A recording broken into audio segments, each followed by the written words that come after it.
Hype in gaming sucks. Every company wants to have it, but not every game successfully delivers it. Especially nowadays, as many companies are attempting to become live services and follow in the steps of Fortnite. I'm talking about battle pass systems with countless cosmetics, crossover events, etc. It's a copy-paste repeat cycle, and it's been this way for a while now. Show the splash screen of a logo, next time show a cutscene pre-rendered fully in CGI, and next show some gameplay that's hardly any actual gameplay and the rest is being held up with duct tape and crossed fingers. You want to know what heartbreak is like for a gamer?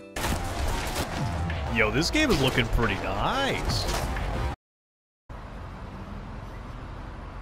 What am I even looking at right now? Let's be real here. Cyberpunk flopped when it came out, and I want to make this very clear that I'm aware that the developers are not at fault here. It's corporate greed. Cyberpunk had so much promise provided by the trailers and the hype to then just show this on its release. Like, man, what the fuck?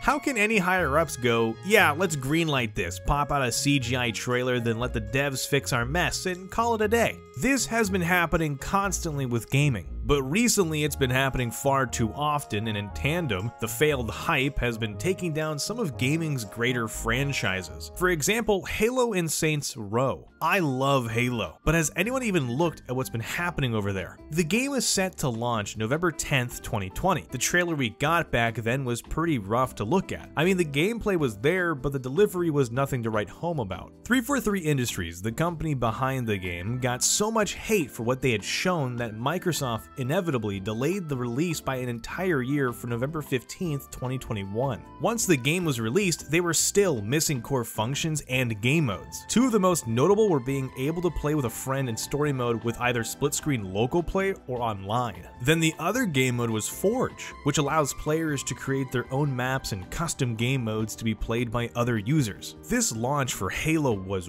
rough. The game's performance handled poorly on both consoles and PC. There was little to no updates in the following months after its launch, and the ways to customize your player experience in multiplayer was incredibly boring compared to its previous titles. 343 was pushing and focusing on microtransactions instead of addressing the game's bigger issues. Once the players got over the honeymoon stage, all of these problems became pretty evident. It's been nearly a year since Halo's delayed release, and guess what? The game's still dealing with a content drought. For me, this hurts a lot because this game could have been big. It's fucking Halo. Don't get me wrong, the gameplay's fun, mechanically it's all there, but even after an extra year for development, the game is still an unfinished product. 343 Industries, while admittedly being very transparent about the challenges they have faced and what they need to do next, are still failing. On top of everything mentioned, 343 is cutting local Halo split-screen campaign co-op in favor of online only, killing off a concept they've told the fanbase was coming since release in 2021.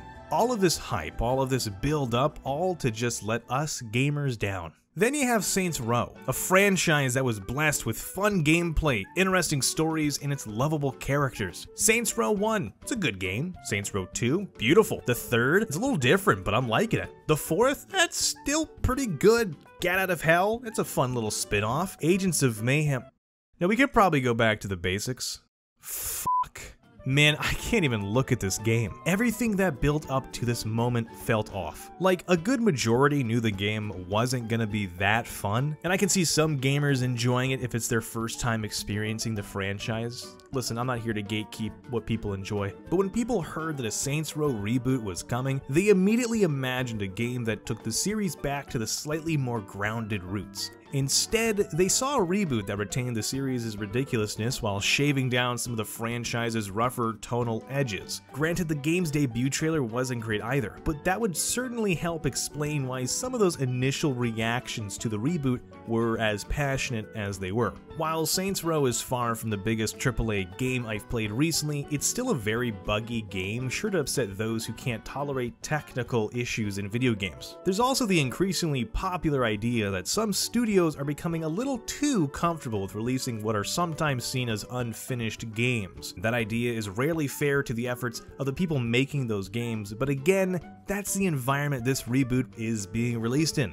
Both Halo and Saints Row could have easily spent more time in the oven, doubling down on what its fan bases want instead of hyping up something else. However, even with that extra time, would all the hype still be worth it? Do you have a game in which the hype wasn't worth it in the end for you? Let me know in the comments. When I was younger, I remember being able to finally save up enough money to buy that newly released game. Going home, I was so impatient that I just had to take the game out of the plastic bag and start reading all the information flooding the back box art. Back then, I didn't hold these games to any standards. I didn't know much about game development or how really anything that I played was made. When I played these games, all of the content was there right out of the box and on the disc. For the most part, we didn't have live service games and companies had to make do with the final product then and there. If anything, all we had were DLCs, like occasional map packs that added to the pot of an already packed video game experience. The game usually had 1 or 2 trailers and you saw exactly what you were getting. Thus, you were really excited for the new experience. Today, companies have to really sell you on the idea that this game will change your life. Teaser after teaser, trailer after trailer, most mainstream games use all of these tactics and more to try and herd as many gamers as they can, just so you can buy a game that's only 60% finished and make you wait patch after patch after patch months later for the rest of it.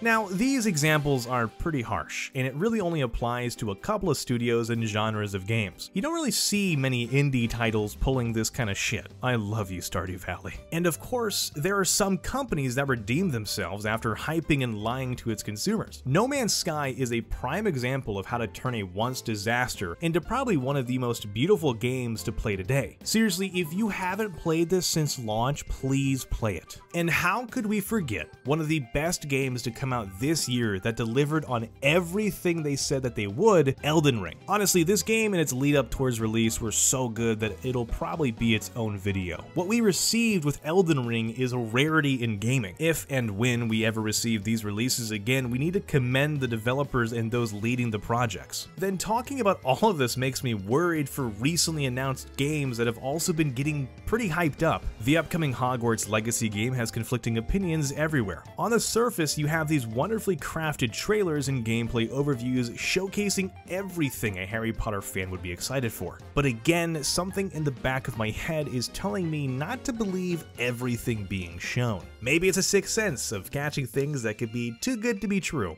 Last time I was this blown away with how a game looked and presented itself was Anthem. And we all know how that went. The game died. If you didn't know, it's dead. They tried to resurrect it, and then they shot it dead again. One could only hope that most game companies try to incorporate Shigeru Miyamoto's ideology. A delayed game is eventually good, but a rushed game is forever bad. Although in hindsight, even saying a delayed game is eventually good isn't true anymore, unfortunately.